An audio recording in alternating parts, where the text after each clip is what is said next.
প্রচন্ড গরমের দাবদাহ চলছে, তাই না? কাঠফাটা রোদ চলছে এবং আমরা বিভিন্ন সংবাদ মাধ্যম থেকে জানতে পেরেছি যে এই বছর এত বেশি গরম নাকি পড়ার আশঙ্কা আছে, সম্ভাবনা আছে যে গরমে প্রচুর মানুষের হিট স্ট্রোক হতে পারে, অনেক বেশি আপনার মানুষ অসুস্থ হয়ে যেতে পারে, দুর্ঘটনা ঘটতে পারে। গত বছর হজে রেকর্ড সংখ্যক মানুষ হিট স্ট্রোকে মারা গেছে এবং আমরা হজে ছিলাম, সাইফুল্লাহ ভাই ছিলেন। এত গরম, এত কষ্ট, মনে হয় জান বের হয়ে যাবে। তো এরকম পরিস্থিতিতে একজন মুসলিম হিসাবে আমাদের কিছু করণীয় আছে কিনা? প্রথম হলো যে একজন দায়িত্বশীল এবং সচেতন মানুষ হিসাবে আমাদের যাতে হিট স্ট্রোকে আমরা যেন ক্ষতিগ্রস্ত না হই তার জন্য চিকিৎসকগণ এবং সংশ্লিষ্ট বিষয় বিশেষজ্ঞগণ যে পরামর্শগুলো দিয়ে থাকে সেগুলো আমরা খুব গুরুত্বের সাথে মেনে চলবো। আমরা জানি ভিটামিন সি, লেবুর শরবত ইত্যাদি এই সময় খুব বেশি উপকারী হয়ে থাকে, সেগুলো আমরা বেশি করে পান করব।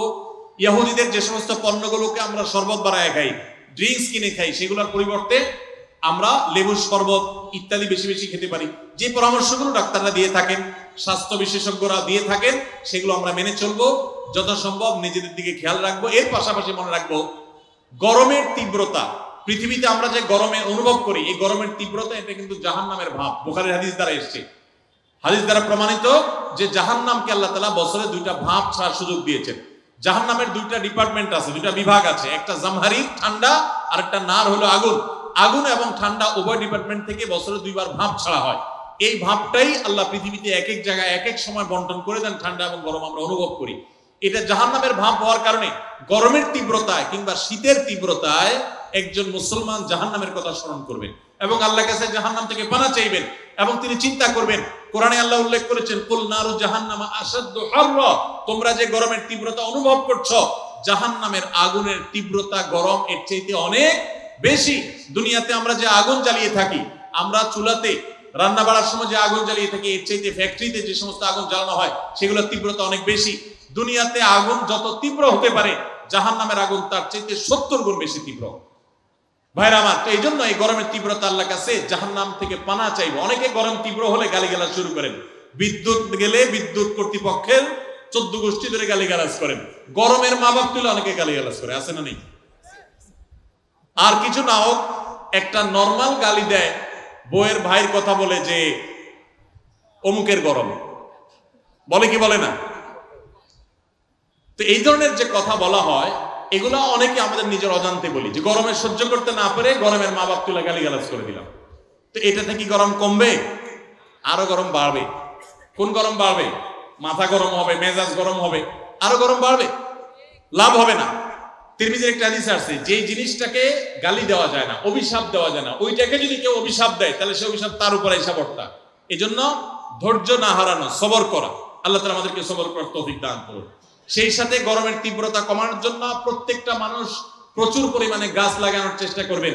আপনারা জানেন যে আমাদের দেশে যে পরিমাণ বনাঞ্চল থাকা দরকার, এগুলা নানান সময়ে কলকারখানার নামে, এগুলা নানান সময় নানা নামে নিধন করা হয়। আমরা নিজেরাও প্রয়োজনে অপ্রয়োজনে নিধন করি। ইসলাম সাদকায়ে জারিয়া হিসাবে গাছ লাগাইতে আমাদেরকে উৎসাহিত করেছে। মসজিদ বানানো যেরকম সওয়াবের কাজ, মাদ্রাসা বানানো যেরকম সদকা জারিয়ার কাজ, গাছ লাগানো কিন্তু একটা সদকা জারিয়ার কাজ। আমরা গত বছর আসুন্নাহ ফাউন্ডেশন থেকে 1 লক্ষ গাছ লাগিয়েছি সারা দেশে। আপনাদের নওগাঁ জেলাও লাগানো হয়েছে এবং সারা দেশে আমরা প্রচুর পরিমাণে লেবুর গাছ লাগিয়েছি, আম গাছ, পেয়ারা গাছ ইত্যাদি আমরা লাগিয়েছি। আপনি নিজের জায়গায় হলে তো ভালো, না হলে আরেকজনের জায়গায় নিজের খরচে লাগান। ভাই গাছটা আপনি ভোগ করেন, আমি লাগাই সব কামাই করলাম। এই গাছ বড় হবে, ছায়া দিবে, এক সময় গরমের তীব্রতা একটু হলেও কমতে সাহায্য করবে।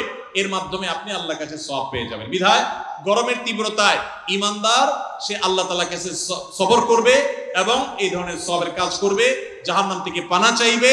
এবং বিশেষ করে গরমের দিনে রোজা রাখা একটু কষ্টে, ওই কষ্টের সময় রোজা রাখার আবার সওয়াব আছে। সোমবার বৃহস্পতিবার রোজাগুলো একটু কষ্ট করে রাখবেন। এবং সাধারণত গরমের সময় দিন অনেক বড় হয়, রাত অনেক ছোট হয়।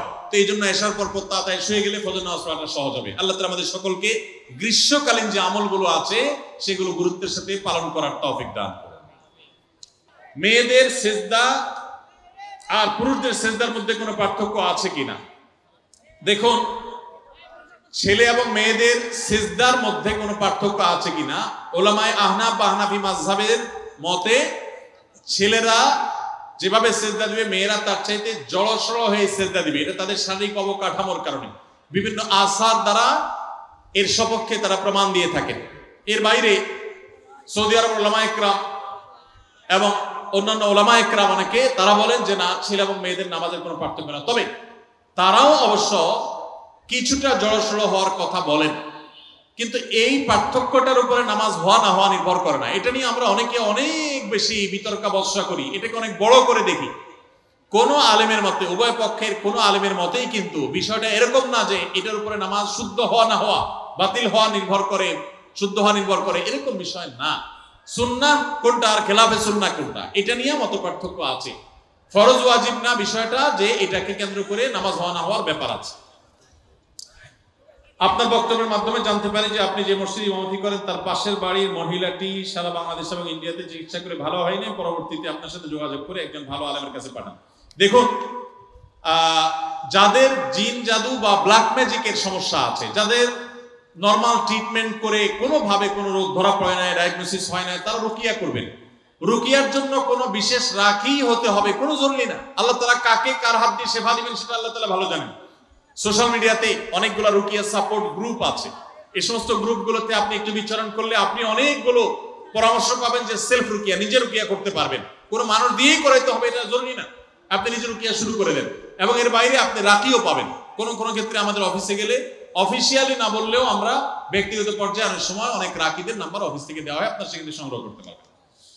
সামর্থ্য থাকলে পুরুষরা 4টি বিয়ে করতে পারে।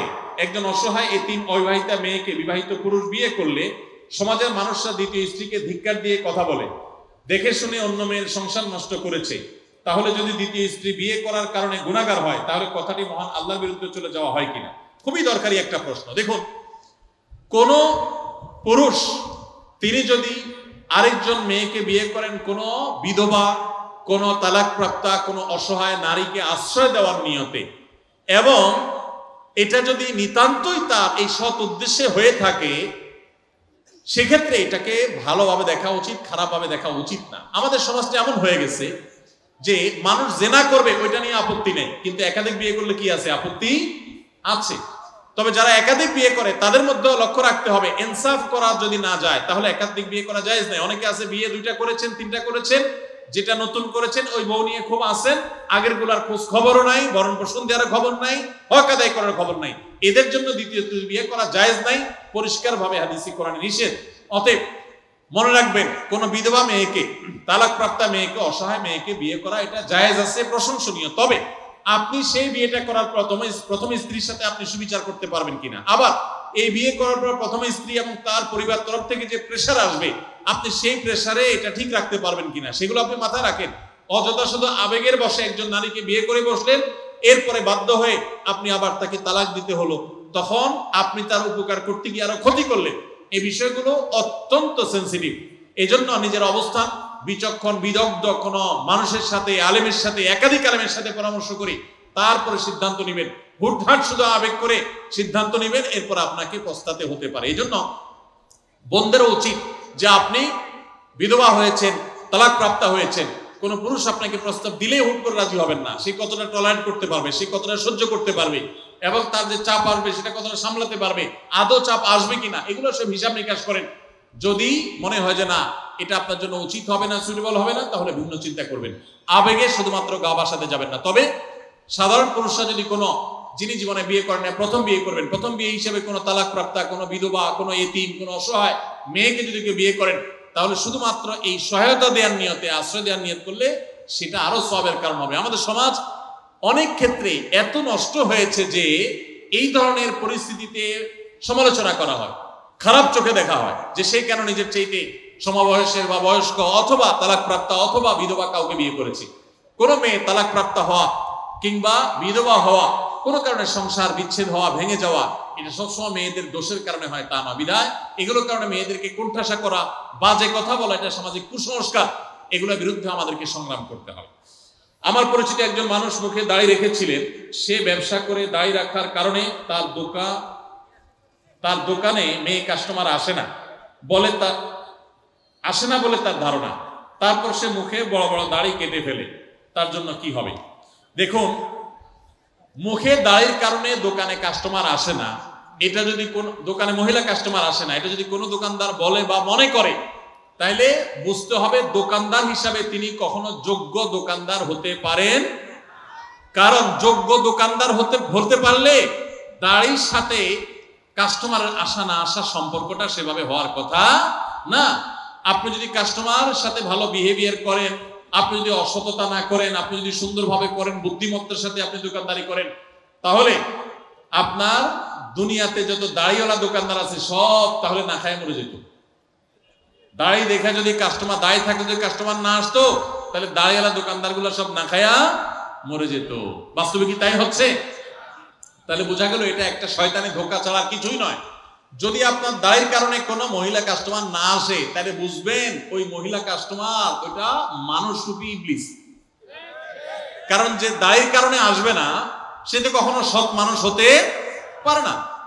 নবীর সুন্নাহকে দেখে, ওয়াজিব আমলকে দেখে যে ব্যক্তি বীতশ্রদ্ধ ভাব আসবে, তার মধ্যে ঘৃণা আসবে, তার মুসলমানিত্ব নিয়েই তো সন্দেহ আছে।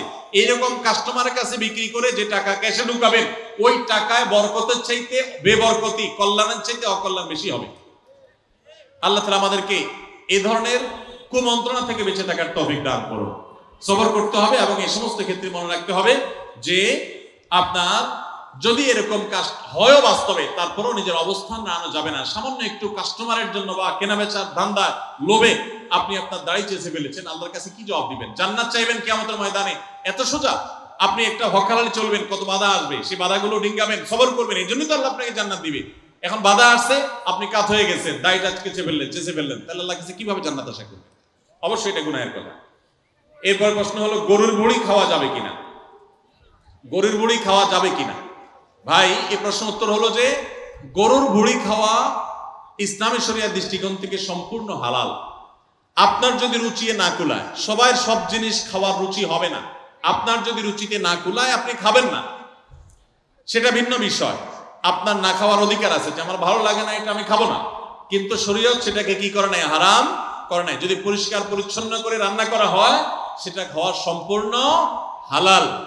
অনেকে শুটকি পছন্দ করেন না, তো শুটকি আপনি পছন্দ করেন, আপনি খায়েন না, কিন্তু শুটকি খাওয়া কিনা হারাম না। ঠিক একইভাবে গরুর ভুঁড়ি খাওয়া কিনা হারাম না। গরু কেন, যে কোনো প্রাণীর ভুঁড়ি খাওয়া হারাম না। আপনি পরিষ্কার করে যদি খেতে পারেন, সেটা অবশ্যই কি আছে? জায়েজ আছে। কেউ খেলে তাকে ঘৃণা করাও উচিত না, কারণ আল্লাহ যেটাকে হালাল করেছেন সেটাকে আপনি হারাম করার কে? এজন্য এই বিষয়গুলো আমাদেরকে ভালো করে বুঝে নিতে হবে যে আমার রুচি না হওয়া এক জিনিস, আর শরীয়তে হারাম করা আরেক জিনিস। বিনা গরুর ভুঁড়ি খাওয়া এটা হারাম কোনো বিষয় নয়।